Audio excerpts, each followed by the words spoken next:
الصالحين والصلاة والسلام على أشرف الأنبياء والمرسلين نبينا محمد وعلى آله وأصحابه أجمعين أما بعد. سامعین کرام، عزیز طلباء، دینی بھائیوں، بزرگوں اور دوستوں،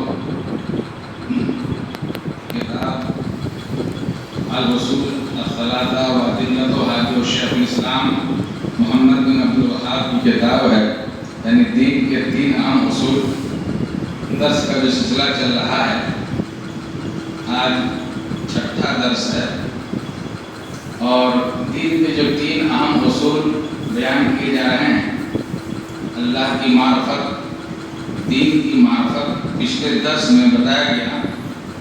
آج تیسرا اصول یعنی نبی صلی اللہ علیہ وسلم کی معرفت، رسول صلی اللہ علیہ وسلم کی معرفت. آپ کا نام نامی، اسم گرامی محمد صلی اللہ علیہ وسلم بن عبداللہ بن عبد المطلب بن ہاشم ہے.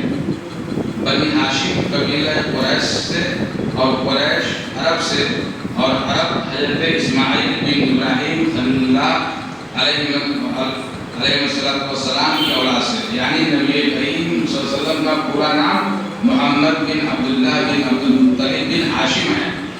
اور یہ ہاشم قبیلہ قریش ہے، اور قریش عرب سے ہے، اور عرب یہ حضرت اسماعیل بن ابراہیم کی اولاد سے ہیں. آپ صلی اللہ علیہ وسلم نے جملہ یعنی مکمل 63 برس عمر پائی، 63 سال کی عمر آپ نے پائی، جن میں سے 40 سال بعثت و نبوت سے پہلے، یعنی 40 سال پہلے نبوت سے پہلے کی زندگی تھی. 40 سال کی عمر میں آپ نبی بنائے گئے، اور آپ صلی اللہ علیہ وسلم کی جائے پیدائش، یعنی آپ صلی اللہ علیہ وسلم کی پیدائش مکہ مکرمہ میں ہوئی.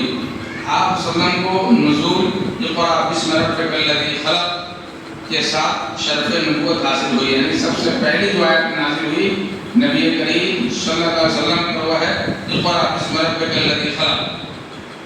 اور یا ایھا المدثر قم فانذر کے ساتھ بار رسالت سے مشرف ہوئے.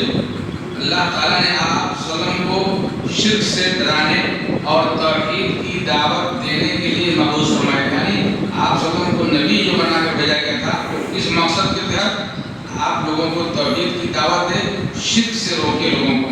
جیسا کہ اللہ نے فرمایا یا ایھا المدثر قم فانذر وربک فکبر وثیابک فطہر والرجز فاہجر ولا تمنن تستکثر ولربک فاصبر. سورۃ المدثر میں اللہ نے ان آیتوں کو بیان کیا.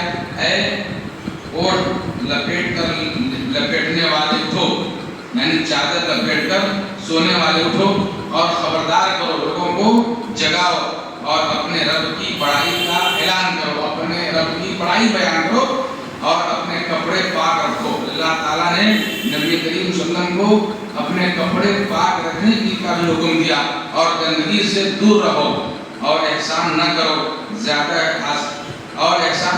زیادہ حاصل کرنے کے لیے، اور اپنے رب کی خاطر صبر کرو. یہاں صبر ظاہر بات ہے، دعوت و تبلیغ کے میدان میں ان ساری چیزوں کی ضرورت پڑتی ہے، یعنی نیند کو چھوڑنا پڑتا ہے، جاگنا پڑتا ہے، وقت لگانا پڑتا ہے، لوگوں کو دعوت دینا پڑتا ہے.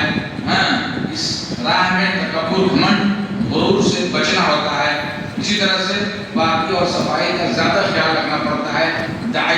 دعوت دینے والے کا مظہر بھی اچھا ہو، اور اسی طرح سے ان راہ میں، دعوت کی راہ میں آنے والی پریشانیوں کو جھیلنا اور صبر کرنا بھی ضروری ہے. آپ صلی اللہ علیہ وسلم لوگوں کو شرک سے ڈرائیں اور توحید کی طرف دعوت دیں. اسی طرح سے اللہ تعالیٰ کی عظمت بیان کرنے کا حکم دیا گیا ہے، اور کپڑے کو صاف کرنے کا حکم دیا گیا ہے، شرک سے پاک رکھنے کا حکم دیا گیا ہے. الرجز فاہجر، الرجز کا معنی بت اور فاہجر، ان سے ہجرت کا مطلب یہ ہے کہ جس طرح اب تک آپ ان سے دور رہے ہیں، اسی طرح ان کے بنانے اور پوجنے والوں سے دور رہیں، اور ان بتوں، اصنام اور ان کے پرستار مشرکوں سے بیزاری و برات کا اظہار کریں. آپ صلی اللہ علیہ وسلم اس اہم بنیادی نقطے پر 10 سال صبر کیے، یعنی مکہ میں نبوت ملنے کے بعد آپ صلی اللہ علیہ وسلم مکہ میں 10 سال تک توحید کی طرف لوگوں کو بلاتے رہے، توحید کی دعوت دیتے رہے۔ 10 سال کے بعد آپ صلی اللہ علیہ وسلم کو آسمانوں کی سیر یعنی معراج کرائی گئی، اسراء اور معراج کا واقعہ پیش آیا اور آپ صلی اللہ علیہ وسلم پر پنجگانہ نماز فرض کی گئی۔ آپ صلی اللہ علیہ وسلم 3 سال تک مکہ مکرمہ میں نماز ادا کرتے رہے۔